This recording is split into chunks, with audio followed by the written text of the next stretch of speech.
Hi, this is Elizabeth Rooney from Rooney-Pipes Insurance in Fresno, California, and I am here today to share with you a little bit about the Roth IRA and why you might be interested in choosing Roth IRA for yourself and for your retirement planning. And so let's go ahead and get started.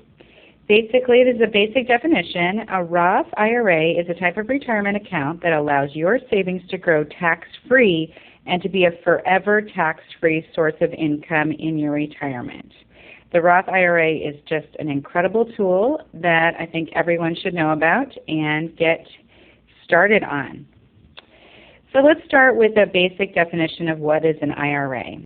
An IRA is an individual retirement account, and it was created by the U.S. government so that they would give Americans some incentive to start saving for their retirement. And there are two kinds of IRAs. The first is the traditional IRA, and then the newer one is the Roth IRA. Now, traditional IRA works similarly to a tax-sheltered annuity or a 403b 401k, in that you reduce your taxable income in the year that you contribute by getting a tax deduction at the end of the year. You contribute to your IRA from a checking account, and then you would claim a deduction for your contribution on your tax return. So you would get more of a tax return in April.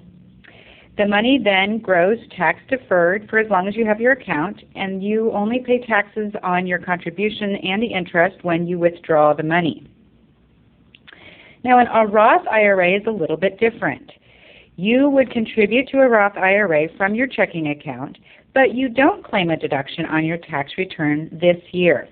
Instead, the fund that you create will never be taxed, thus creating a forever tax-free source of income for you in your retirement as long as you follow the rules. Now, what are those rules?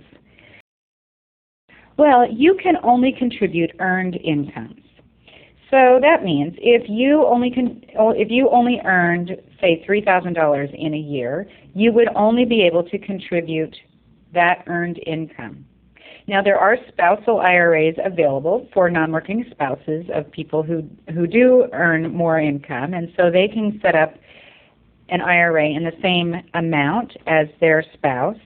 But generally the rule is you can only contribute earned income. So you can't contribute Social Security income, you can't contribute pension income, only earned income. All right. Now, the maximum that you can contribute, it actually changes each year, so you'll need to keep updated. But in the year 2013, your maximum contribution is $5,500. They do have a catch-up contribution of $6,500 for ages 50 plus. So if you're a little bit older and you need to get moving on your retirement savings, you can contribute a little bit more. Now, who can contribute? Only people whose adjusted gross income is less than the limits for IRAs. And let's have a look at those limits. All right.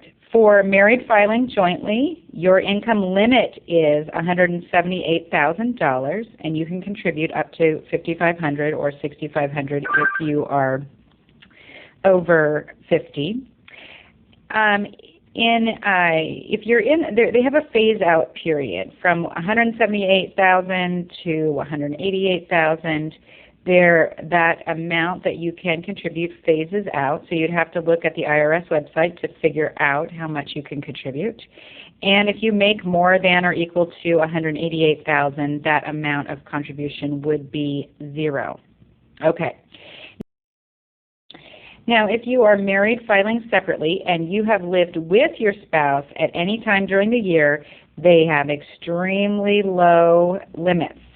You basically almost cannot contribute to a Roth IRA or to a traditional IRA, actually. If you make more than $10,000, you would contribute a reduced amount. If you make less than $10,000, you can contribute a reduced amount. If you make equal to or more than $10,000, you can contribute zero.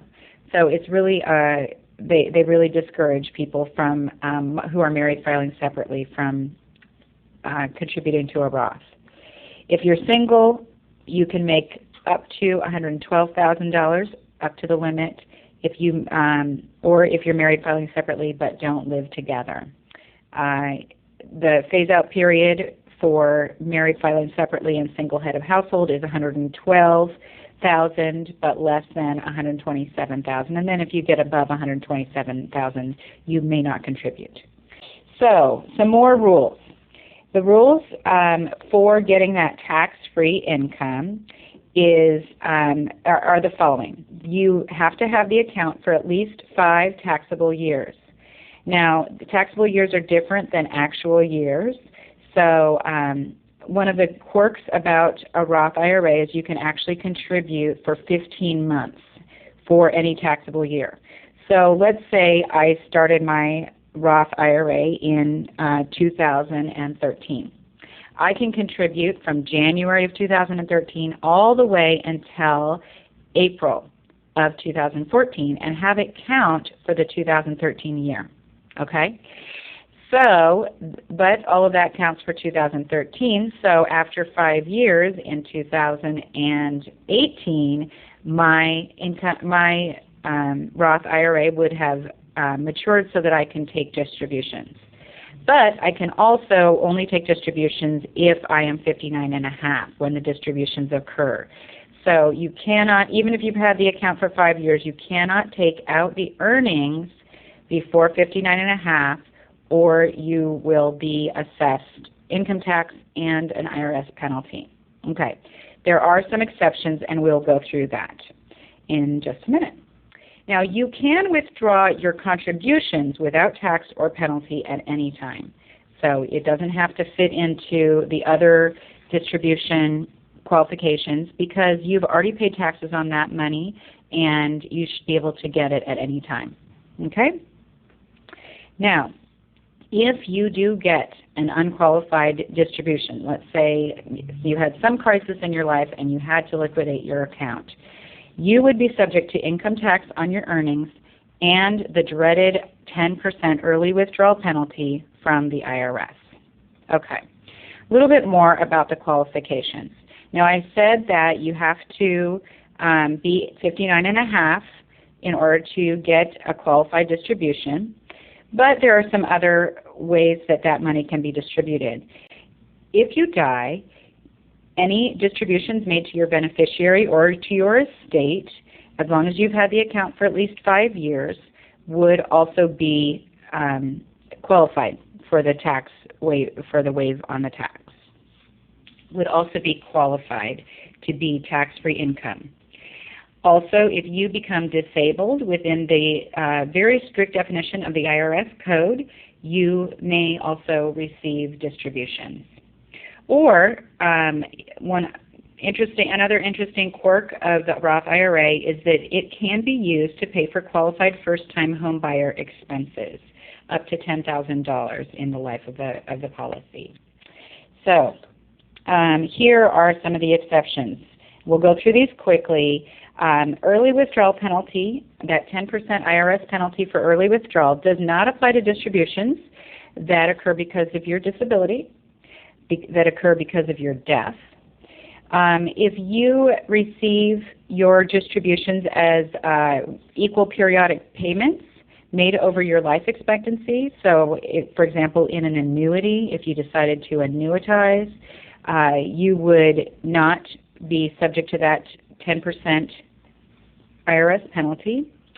And if they are used to pay for unreimbursed medical expenses that are more than 7.5% of your adjusted gross income, again, for medical emergency kinds of situations. Also, if you use them to pay for medical insurance premium, if you're unemployed for more than 12 weeks, then you can also use your Roth IRA as an exception. I mentioned that you can use it to pay the costs of the first-time home purchase. They can also be used to pay for the qualified expenses of higher education for you or a family member. Now, that does not necessarily mean that they are not subject to regular income tax, but they would waive that 10% IRS penalty. Also, if they are used to pay back taxes because of an IRS levy placed against your IRA. Okay, so those are the exceptions. Now, why would you choose a Roth over a traditional IRA or a tax-sheltered annuity like 401k and 403b? Now, honestly, a lot of people choose both. A lot of people have 403bs and Roth IRAs, or 401ks and Roth IRAs. You can actually contribute maximum amounts to your 403b or your 401k and contribute to a Roth IRA. And this is one of the reasons why. These are some of the reasons why. If you expect that your tax rate would rise in retirement, you've paid off your house, you don't have children in the home anymore, or you expect the tax rate generally to go up, then it would make a lot of sense for you to contribute to something that is taxed today but tomorrow is tax-free. Another benefit of a Roth IRA is that you don't have to take the money out when you're 70 and a half. So you can actually pass a Roth IRA on to your heirs tax-free. A traditional IRA or another tax-sheltered annuity, you cannot. They would be subject to income tax in the year that, and possibly inheritance tax as well, in the year that they receive it. Also, it can be used for first-time home buyers after the account has been open 5 years. So there's another benefit there. Other people may use it for college expenses as well, but as we mentioned before, there is the income tax, and there's some potentially negative implications for folks who are trying to get financial aid, but still some people use Roth IRA for college expenses as well.